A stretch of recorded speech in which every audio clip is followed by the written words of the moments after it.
대통령님 안녕하십니까? 저는 AFP의 캐터린 발톤 기자입니다. 현재 미국과의 관세 협상이 현재 어떠한 상태에 있는지, 다음 주 관세 유예 기간 전에 완료될 가능성이 있는지 어떻게 보시는지 여쭙고 싶습니다. 관세 협상 얘기 제가 이거 분명히 물어볼 텐데 뭐라고 대답을 할까 고민을 사실 많이 했어요. 이건 이제 여러 가지 면이 있죠. 일단 보안 측면이 하나 있고 또 얘기 자체가 영향을 미칠 수도 있어서 참 말하기 어려운 주제이긴 합니다. 관세 협상이 매우 쉽지 않은 건 분명합니다. 지금 그렇다고 해서 7월 8일까지 끝낼 수 있는지도 확언하기 어려워요. 지금 최선을 다하고 있습니다. 최선을 다하고 있고 또 쌍방의 모두에게 도움이 되는 그야말로 호혜적인 그런 결과를 만들어내야 하는데 아직까지도 쌍방이 정확하게 뭘 원하는지가 명확하게 정리되지는 못한 상태입니다. 그러나 계속 노력하고 있다는 말씀드리고, 그리고 다방면에서 우리의 그 주제들도 매우 많이 발굴하고 있다, 그 말씀을 드립니다. 최선을 다하겠다는 말씀까지만 드리겠습니다. 네, 대통령, 안녕하세요. 일본 산케신문 사쿠라이 노리오입니다. 좀 늦었는데 진인 축하드립니다. 그리고 당 대표 하실 때 우리 외신하고 소통도 많이 노력해 주셔서 감사합니다. 대통령께서도 계속해서 우리 외신하고도 소통하시기 바랍니다. 일본과의 협력 관계에 관한 질문하겠습니다.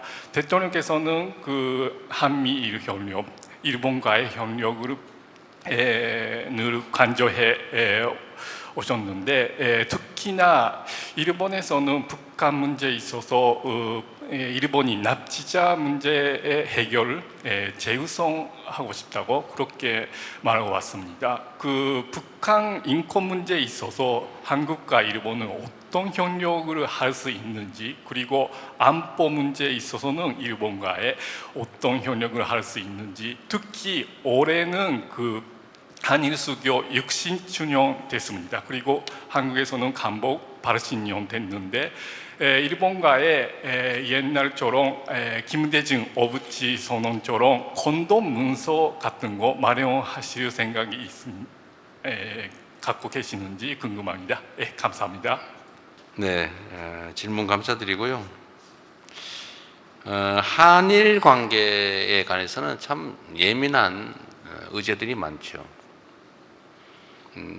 저는 제가 선거 때 말씀드렸던 것처럼 한일 관계는 가깝고도 먼 나라, 앞마당을 같이 쓰는 이웃, 그런 존재라고 말씀드렸던 것처럼 우리는 뗄래야 뗄 수 없는 관계에 있습니다.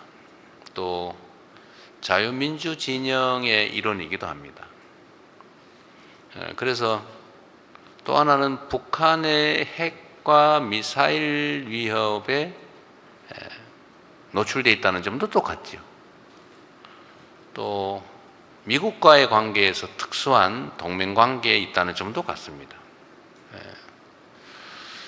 전략적인 또 군사적인 측면에서도 이해관계를 같이 하는 게 많고 또 경제적으로도 협력할 여지가 많죠. 또 협력해야 됩니다. 또 민간 교류도 활발하죠. 연간 1230만 명이라든가, 지금 1200 수십만 명이 이제 오갑니다. 그런 만큼 우리는 서로에게 매우 중요한 존재들이죠.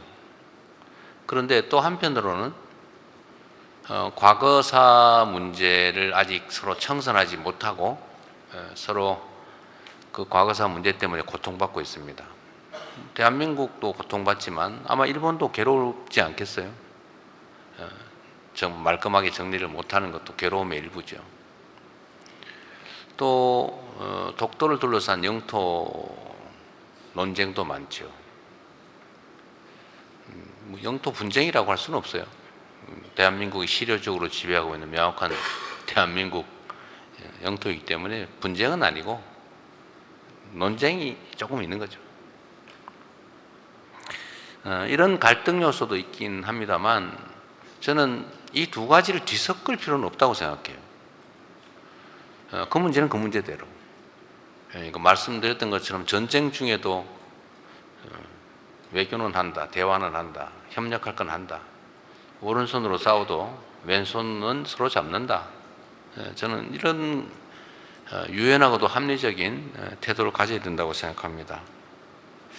그래서 일본과의 관계에도 제가 이번에 일본 총리를 G7에 가서 만났는데 엄청 반갑더라고요.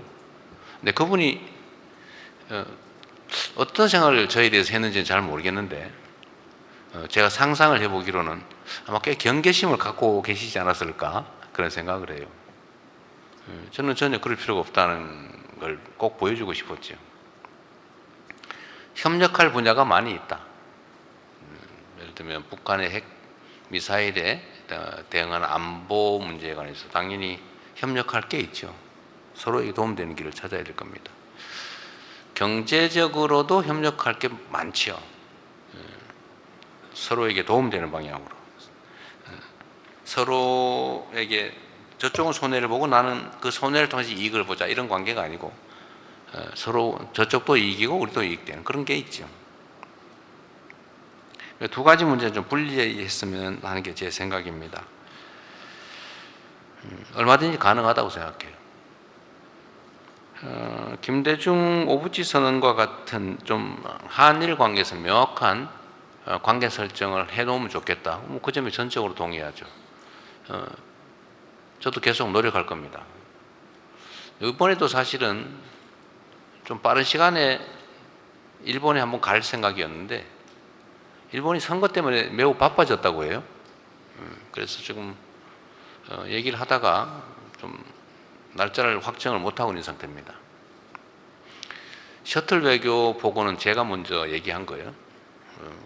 가까운 이웃 나라니까 뭐 복잡한 과정 거치지 말고 필요할 때 수시로 오가면서 오해는 줄이고 대화를 통해서 협력할 사안들은 또 협력하고 그렇게 했으면 좋겠다는 겁니다.